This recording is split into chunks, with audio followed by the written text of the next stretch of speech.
CM KCR కుటుంబాన్ని కాంగ్రెస్ సర్కార్ target చేసిందని షాద్నగర్ ఎమ్మెల్యే వై ఆంజనేయ యాదవ్ ఆరోపించారు. కేసీఆర్ విచారణను నిర్వహిస్తూ లింగారెడ్డిగూడలో బీఆర్ఎస్ నేతలతో కలిసి ఆందోళన చేపట్టారు. సీఎం రేవంత్ రెడ్డి దిష్టిబొమ్మ దహనం చేశారు. విచారణ పేరుతో కేసీఆర్ ను అరెస్టు చేసేందుకు రేవంత్ రెడ్డి కుట్ర చేస్తున్నారని ఆగ్రహం వ్యక్తం చేశారు ఆంజనేయ యాదవ్.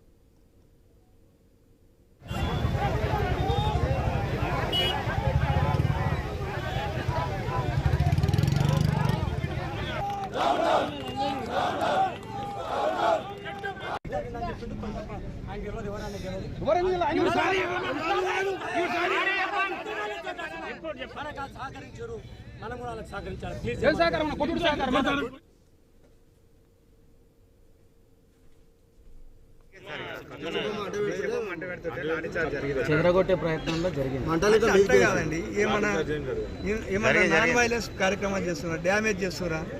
వాళ్ళు నిరసన చెప్తే కూడా లాఠీ చార్జ్ చేస్తారా? అంటే ఇదేం రాజ్యం అర్థం కాదు. కానీ నిరసన చెప్పేటప్పుడు కూడా లాఠీ చార్జ్ చేస్తారా? అందులో జిల్లా పరిషత్ మాజీ వైస్ చైర్మన్ ఏట గణేష్ ఏం చేసాడు? ఆయన నిరసన చెప్తున్నాడు. ఏమన్నా